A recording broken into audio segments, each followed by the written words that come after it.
Om Namo Bhagavate Vasudevaya. Om Namo Bhagavate Vasudevaya. Text 1. Sanjay Uvacha Tam Tatha Kripayavishtam Ashupuna Kulekshanam Vishidantam Vidam Vakyam Uvacha Madhusudana. Sanjay said, seeing Arjuna full of compassion, his mind depressed, his eyes full of tears, Madhusudana, Krishna spoke the following words. Text. Shri Bhagwan Vacha Kutasta Kasmalam Idam Vishme Samupasthitam Anaryajustam Asvargyam Akirtikaram Arjuna. The Supreme Personality of Godhead said, my dear Arjuna, how have these impurities come upon you? They are not at all befitting a man who knows the value of life. They lead not to higher planets, but to infamy. Text 3. Klebyamasmagama partha Netatve upapadyate Shudram hidya dorbalyam Tyakto tishtha parantapa. O son of Partha, do not yield to this degrading impotence. It does not become you. Give up such petty weakness of heart and arise, O chastiser of the enemy. Text 4. Arjuna vacha Katham bhishwam aham sankhe Dronam cha madhusudana Ishubhi patiyotyami Puja arisudana. Arjuna said, O killer of enemies, O killer of Madhu, how can I counterattack with arrows? In battle, men like Bhishma and Drona, who are worthy of my worship. Text 5. Gurun ahatva hi mahanubhavan Shriyo bhoktam prakshamapi haloke Hatva thakamam su guru niheva Bhunjiya bhogan rudya pradigdhan. It would be better to live in this world by begging than to live at the cost of the lives of great souls who are my teachers. Even though desiring worldly gain, they are superiors. If they are killed, everything we enjoy will be tainted with blood. Text 6. Nachetad vidma kataran nagariyo Yadvajema yadiva najeyu Yan eva hatva najijivishamas Devastita pramukhe dhashtarashtra. Nor do we know which is better, conquering them or being conquered by them. If we kill the sons of Dhritarashtra, we should not care to live. Yet they are now standing before us on the battlefield. Text 7. Karpanya dosho pata svabhava Prachami tam dharma samura cheta Yachreyasya nichitam bruhi tanme Shishyasteham sadhimam tvam prapannam. Now I'm confused about my duty and have lost all composure because of miserly weakness. In this condition, I'm asking you to tell me for certain what is best for me. Now I'm your disciple and a soul surrendered unto you. Please instruct me. Text 8. Nahi prapashyami mamapanudhyat Yachokam uchoshanam indriyanam Avapya bhumav asapatnam riddham Rajyam suranam api archadhipatyam. I can find no means to drive away this grief, which is drying up my senses. I will not be able to dispel it, even if I win a prosperous, unrivaled kingdom on earth with sovereignty like the demigods in heaven. Text 9. Sanjaya vacha evam uktva rishikesham Gudakesha parantapa Nayotsya iti govindam Uktva tushnim bhabuvaha.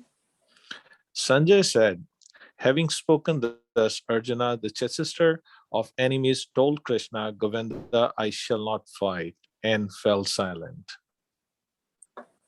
Text 10. Tamuvacha Rishikesha Prahasan Eva Bharata Senyor Ubhyor Madhe Vishidantam Idam Vacha. O descendant of Bharata, at that time Krishna, smiling in the midst of both the armies, spoke the following words to the grief-stricken Arjuna. Text 11. Shri Bhagwan Vacha Asocyan Anvasochasvam Pragnavadam Sabhashase Gatasun Agatasun Sa Nanu Sochanti Pandita. The Supreme Personality of Godhead said, while speaking learned words, you are mourning for what is not worthy of grief. Those who are wise lament neither for the living nor for the dead. Text 12. Natva evaham jatu nasham natam neme janadhipa nachiva na bhavishyama sarvevyam ataparam. Never was there a time when I did not exist, nor you, nor all these kings, nor in the future shall any of us cease to be. Text 13. Dehinosmin yatha dehe kaumaram yoganam jara tatha dehanta bhakte tiras tatra namuyati. As the embodied soul continuously passes in this body from boyhood to youth to old age, the soul similarly passes into another body at death. A sober person is not bewildered by such a change. Text 14. Mata sparsha sukanteya sitoshna sukh dukkada agama paino nityas tam stitirikshva bharata. O son of Kunti, the non permanent appearance of happiness and distress and their disappearance in due course are like the appearance and disappearance of winter and summer seasons. They arise from sense perception, O sign of Bharata, and one must learn to tolerate them without being disturbed. Text 15. Yam hina vithyante te purusham purushashrabha samadukha sukham dhiram sa amritatvaya kalpate. O best among men, Arjuna, the person who is not disturbed by happiness and distress and is steady in both is certainly eligible for liberation. Text 16. Nasuto vidyate bhavo na bhavo vidyate sata ubhyorapi drishto antas tva anyos tattvadarshibhi. Those who are seers of the truth have concluded that of the non existent, the material body, there is no endurance, and of the eternal, the soul, there is no change. This they have concluded by studying the nature of both. Text 17. Avinashi tu tadvidhi yena sarvamidam tatam vinasham avyayasya na kaschid kartumarhati. That which pervades the entire body you should know to be indestructible. No one is able to destroy that imperishable soul. Text 18. Antavanta ime deha nitya sukta sharirina anasino aprameyasya tasmad yudusva bharata. The material body of the indestructible, immeasurable, and eternal living entity is sure to come to an end. Therefore, fight, O descendant of Bharata. Text 19. Ya enam veti hantaram yasyanam manyate hatam ubhyartau na vijanito nayam hanti na hanyate. Neither he who thinks the living entity the slayer, nor he who thinks it slain is in knowledge, for the self slays nor not nor in slain is slain. Text 20.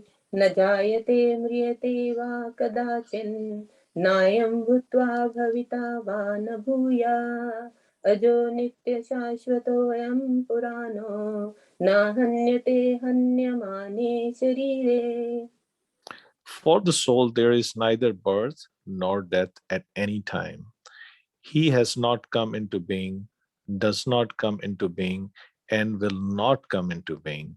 He is unborn, eternal, ever existing, and primeval. He is not slain when the body is slain. Text 21. Veda vinashinam nityam ya enam ajam avyayam katham sapurusha partha kam ghatyati hantikam. O Partha, how can a person who knows that the soul is indestructible, eternal, unborn, and immutable kill anyone or cause anyone to kill? Text 22. Vasansi jirnani yatha vihaya navani grinati naroparani तथा शरीराणि विहाय जीर्णानि अन्यानि संयाति नवानि देहि. As a person puts on new garments, giving up old ones, the soul similarly accepts new material bodies, giving up the old and useless ones. Text 23. Nanam chindanti shastrani, nanam dahati pavaka, na chenam kledyanti apo, na soshyati maruta. The soul can never be cut to pieces by any weapon, nor burned by fire, nor moistened by water, nor withered by the wind. Text 24. Achedyoyam adayoyam akledyo shosya evacha nitya sarvagata sthanu achlo ayam sanatana. This individual soul is unbreakable and insoluble and can be neither burned nor dried. He is everlasting, present everywhere, unchangeable, immovable, and eternally the same. Hare Krishna. Thank you so much. Please Hare excuse Krishna. my mistakes. Hare Krishna. Hare Krishna. Thank you very much, Srimati, Rasalila Srimati Mataji and Mohit Prabhu. It's wonderful to have a brother-sister combination. Thank you. Yahweh and Saint and Mohit Prabhu all the way from New Zealand. It's a pleasure to have you. Thank you. Thank you. And you chose a wonderful way to celebrate your sister's birthday. And it's his birthday as well, Prabhuji. Whose birthday? It's his birthday as well. Oh, It was we'll yesterday. both have the birthday on the same day. Actually, No, it was. Mine was on the 9th, Prabhuji, and his is on the 11th. But now in New Zealand, at the moment, it is 12th. So he's saying it's yesterday, but ours is 11th. Anyway, best wishes to you, Mohit Prabhu. Thank you. Thank you. Thank you. Oh, that was really nice, and I really like the way you recited. So, dear devotees, there's 31 of us have joined today. It's really nice. You could all make it. To be steady in our recitation, in our discussion, despite all that's going on, it's a good practice to have. So let's continue with today's session. Today we continue with Bhagavad Gita, chapter 2, entitled The Contents of the Gita Summarized. And today we'll be discussing text number 21 in a bit more detail. So let me continue with that, and we'll start off by reciting the Mangala Charanam prayers. So just bear with me. I am using a different laptop today. I'm not so familiar with it. So anyway, we'll get through. Om Jnana Timirandasya Jnananjana Shalakaya Chakshurunmilitam Jena Tasma Shri Gurave Namaha Sri Chaitanya Manobhistam Stapitam Jena Bhutale Swayam Rupa Kadamayam Dadati Swapadantikam Vandeham Shri Guru Shri Yata Padakamalam Shri Gurun Vaisnavamsya Shri Rupam Sagrajatam Sahagana Raghunatam Vitam Tam Sajivam Sadvaitam Savadutam Harijana Sahitam Krishna Chaitanya Devam Shri Radha Krishna Padhan Sahagana Lalita Shri Vishakam Vitamsya Vanchakalpa Tirubhyascha Kripa Sindhu Vyevachcha Patitanam Pavanebhyo Vaishnavebhyo Namo Namaha Jai Shri Krishna Chaitanya Prabhu Nityananda Shri Advaita Gadadhara Shivashadi Gaura Bhakta Vrinda Hare Krishna Krishna Krishna Hare Hare Hare Rama Rama Rama Hare Hare Namam Vishnupadaya Krishna Prasthaya Bhutale Srimate Bhaktivedanta Swaminiti Namine Namaste Saraswati Deve Gauravani Pracharini Nirvishesha Shunyavadi Paschatya Vishatarine Srila Prabhupada Ki Jai.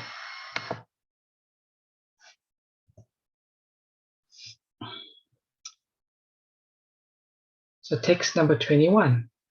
Veda vinasinam nityam yaenam ajam avyayam katam sa purusha partha kam yatayati anti kam. Word for word translation. Veda knows. Avinasinam indestructible. Nityam always existing. Yaha one who. Enam the soul. Ajam unborn. Avyayam immutable. Katam how. Saha that. Purushaha person. Partha O Partha Arjuna. Kam whom. Gata yati causes to hurt. Hanti kills. Kam whom.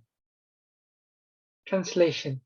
O Partha, how can a person who knows that the soul is indestructible, eternal, unborn, and immutable kill anyone or cause anyone to kill?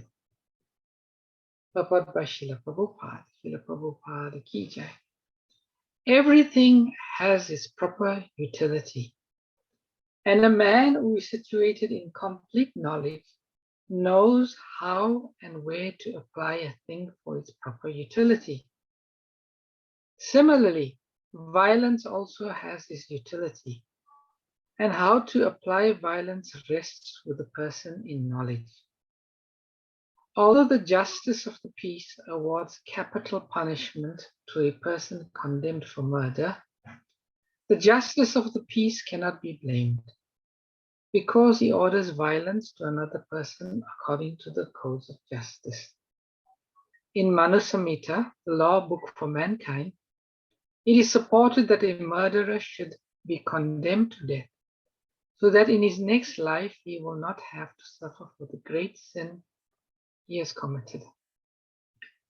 Therefore, the king's punishment of hanging a murderer is actually beneficial. Similarly, when Krishna orders fighting, it must be concluded that violence is for supreme justice, and thus Arjuna should follow the instruction, knowing well that such violence committed in the act of fighting for Krishna is not violence at all, because at any rate the man, or rather the soul, cannot be killed. So for the administration of justice, so-called violence is permitted. A surgical operation is not meant to kill the patient, but to cure him. Therefore, the fighting to be executed by Arjuna at the instruction of Krishna is with full knowledge. So there is no possibility of sinful reaction. So the verse again. O Partha, how can a person who knows that the soul is indestructible, eternal, unborn, and immutable kill anyone or cause anyone to kill? So here the Lord is speaking transcendental knowledge, defeating Arjuna's various reasons he has given for not fighting. And the compelling reason here that the Lord is giving and the argument that he is defeating. Arjuna says, these are all my family members. Some of them, my grandfather, my father, my guru. What sin will I incur if I kill these elderly persons? So here the Lord is giving an argument from a perspective of what it really means to kill, or what real violence really is. And the point Prabhupada makes is there are many people that deem that non-violence is the highest dharma. Now this is not a fact. When there is a situation of violence and non-violence, it is not that we always have to choose non-violence, because Prabhupada says everything has its proper utility. When Srila Prabhupada was in New Delhi, he had a big Pandal program. And we know at that time in India, a lot of the Westerners were coming to India seeking the truth. And they used to live like hippies, and they would go and visit different sadhus. So one hippie came to Srila Prabhupada's Pandal program and heard Srila Prabhupada speak. So after the program, he had the good fortune of meeting Srila Prabhupada.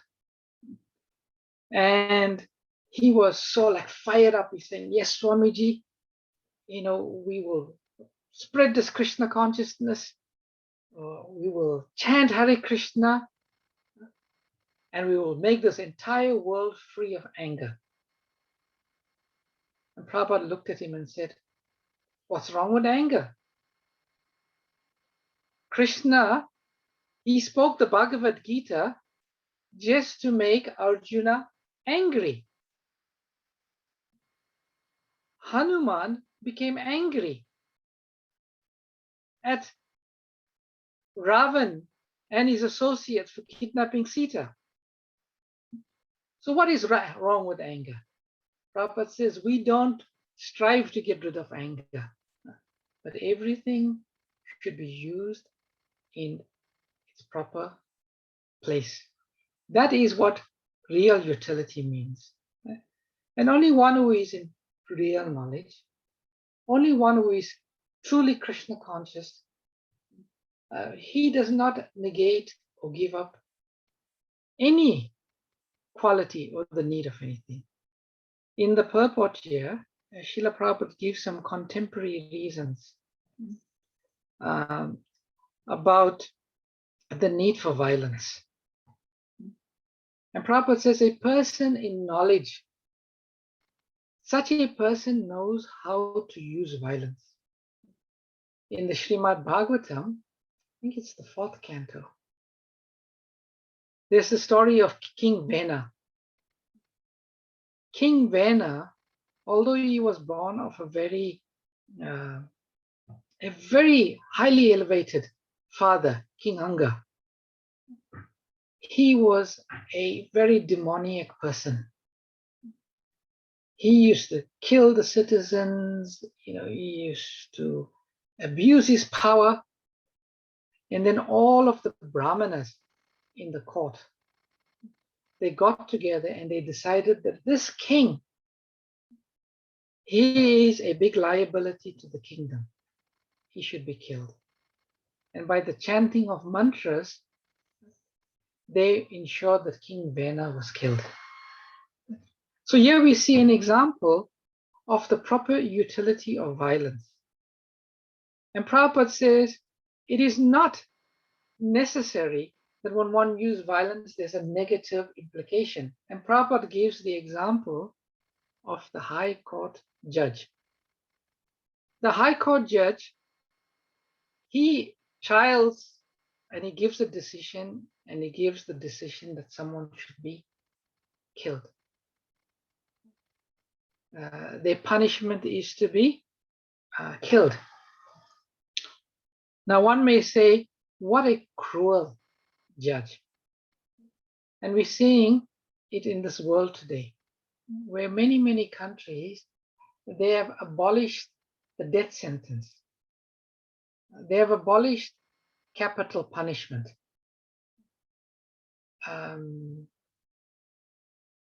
They look down nowadays, even, I mean, I'm not condoning children, parents beating their children, because this is very wrong.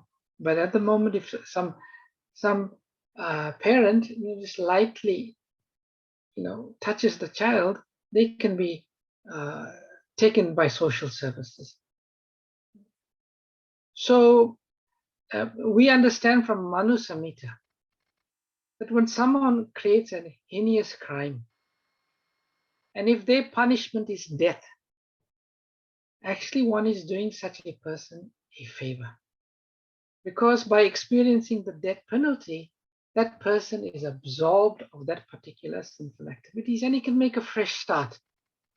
Whereas if he's not given the proper punishment according to Manu Samhita, then that person has to suffer for the great sin that he has committed.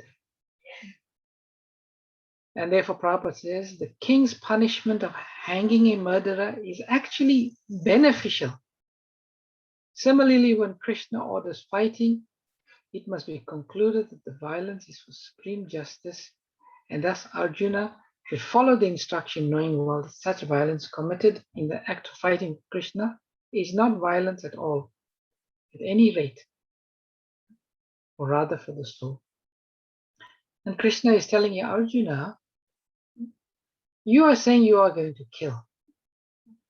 But anyone knows that the soul cannot be killed. The soul is indestructible. So what are you talking about? Killing the body? The body is just matter. In one lecture, Srila Prabhupada raises a very interesting argument himself. So Prabhupada says someone may take this knowledge, this philosophy, and say, like, for example, a butcher. A butcher will say, well, you say in the Bhagavad Gita, Krishna is saying, we only kill the body. The soul is not killed. So what is the harm if I slaughter an animal just for the purpose of food? Prabhupada said, it doesn't work like that. Even in a contemporary situation, Prabhupada says, if someone got an apartment and you go there and you just prematurely evict that person from the apartment, is that considered, according to the law, not worthy of any punishment? No. You've evicted that person prematurely. You've evicted them prematurely from the body, and that person suffers because of that. That person has to take another body. Like Prabhupada says, if a soul has to live in an animal's body, say, for 15 years, and you take the life, you kill that animal after 2 years, then the soul has to come back in that same type of animal body, because it's not expended its duration of 15 years. The only time it's justified is when a person commits a crime, and a person, according to the law, according to Manu Samhita, that persons are killed, then they are absolved. So there is a very special spiritual science. And therefore, one has to always refer to someone in knowledge. Because if we think we're making the right decision, very often we do not make that decision. So there's some other points. Prabhupada gives a supporting evidence from Manu Samhita. He quotes the Praman. This is the quality of a great teacher and a Vaishnava. The great Vaishnava and the great teachers, they'll never said, I said. They never said, I said. They'll never not quote an authority. They will always quote an authority. And here the authority is Manu Samhita. And Prabhupada said, who decides the proper utility? A man situated in knowledge knows how and where to apply things for its proper utility. And Prabhupada also gives the example of a surgeon's knife. Sometimes, well, not sometimes, a surgeon always, when he conducts an operation, he takes a knife and he cuts. Nobody goes and protests to the surgeon. Why are you cutting? Why are you inflicting pain and violence on this person? This is abominable, stop it. No, the surgeon is cutting.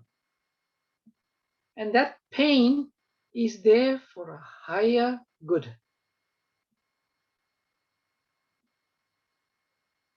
Prabhupada used to say, when you have a boil, you can't blow on the boil and hope for it to go away. You have to cut it, take the root out, and then sow it. So in the same way, violence, so-called violence, outwardly we applied violence, when used properly, when in its proper utility, then it's not violence. So all these people who proclaim that in all situations, one needs to adopt the principle of ahimsa, of non-violence. They have not correctly understood this danta. And how to justify Arjuna's use of violence. He said he was killing for the principle of religion, not whimsically. No. Krishna is saying no. Violence can be religion. When Krishna orders violence, it is for the supreme justice. Like, what is the ultimate religion? Sometimes, we ask the question, what is the ultimate religion? The ultimate religion is that which comes from the absolute truth, or that which comes from the Mahajans. And only the Mahajans can decide what is violence and what is not violence. And for administration of justice, so-called violence is permitted because anyway, the soul cannot be killed. So if ever a butcher reads this verse from Bhagavad Gita and protests, no, it's all right, I'm never killing the body. We know what to say. If someone approaches you and say, what kind of book is this Bhagavad Gita? This Bhagavad Gita, instead of the Lord trying to convince Arjuna not to fight, he is trying to convince Arjuna to fight, to become violent. Now we know how we can respond, how we can refute such an argument. So I'll stop here for today.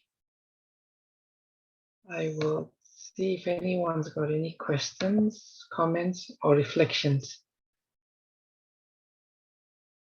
Do you all agree? How many of you all feel that in all situations, one should be non-violent? Actually, I will tell you, Srila Prabhupada gave a very interesting, based on the verses of Srimad Bhagavatam, Jiva Hamsa. Prabhupada says, what is Jiva Hamsa? What is causing pain to the Jiva? Prabhupada says the greatest Jiva Hamsa is not to help a soul become Krishna conscious. That is the greatest violence to the soul. And Prabhupada says, if we have knowledge and we do not transmit that knowledge, we do not help a soul come out of its suffering condition, we cause, in fact, by not helping the soul, we are causing that soul to suffer more. Prabhupada says that is Jiva Hamsa. So the moment one has transcendental knowledge, by not propagating this knowledge, that is also considered some form of violence. So I thought I'll add that interesting point what Srila Prabhupada makes. So dear devotees, has anyone got any comments or questions that they would like to discuss or speak about, or reflections?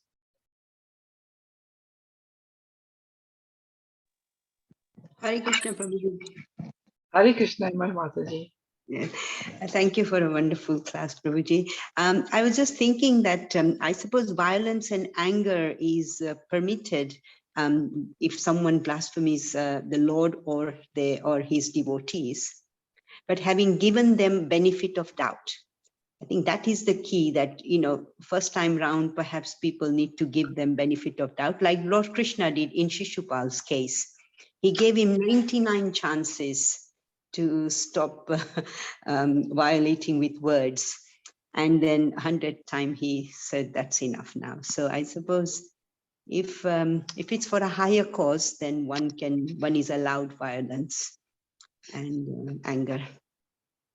Yes, that's the point being made here, Emma Mataji. We violence has its place. In this Kali Yuga, Srila Prabhupada says, we should try first to kill the demonic mentality. Don't kill the demon body. Try to kill the demonic mentality.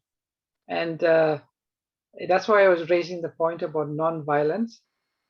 Violence is also not to try to enlighten the person. But if, as you said, if they blaspheme a Vaishnav, they offend a Vaishnav, we should respond. Prabhupada says, if someone blasphemes a Vaishnav, there are different options we have. One is to walk away from the place. 2 is to defeat them. 3 is to just completely block one's ear and not hear it. Or 4 is to cut their tongue. Those are different. So we try different options, and the last option is to apply violence, because in this Kali Yuga, practically, everyone is demoniac. So we try to kill the demonic personalities first. When Jagai and Madai, they offended Lord Nityananda, and Sri Chaitanya Mahaprabhu immediately invoked his Sudarshan Chakra to kill Madai. Lord Nityananda stopped him and says, my Lord, you have come in this incarnation as the most merciful incarnation. If you kill them immediately, what is the purpose of this incarnation? So please, indirectly Lord Nityananda was saying, you don't kill the body. Let's try to kill the demonic mentality. So good point, Emma Mataji. Thank you for that. Yes, Prabhuji. And even in King Venas, the sages tried to use sweet words to convince him to do something. But when he defied that, then he was killed. True. So, yes. But I like your point about what Srila Prabhupada said. Yes. Yes. That violence, Jiva Hamsa. Yeah, so mentality. True. So we should not, Thank you. Hare Krishna, Vrindavan, Chandra, Prabhu. Thank you for your wonderful class. Just just you mentioned the Srila Prabhupada, if we don't give the Krishna conscious, yes.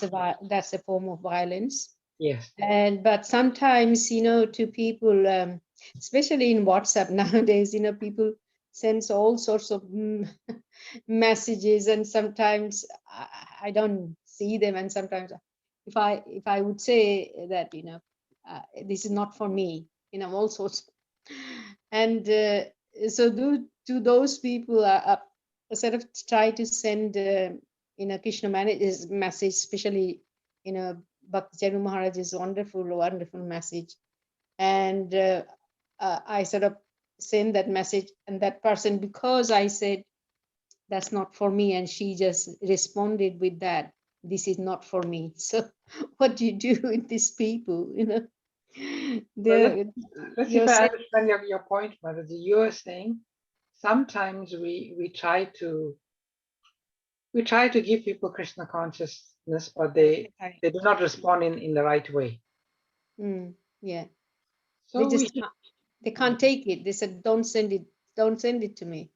that's unfortunate. But anyway, Prabhupada says the Vaishnavas are very tolerant.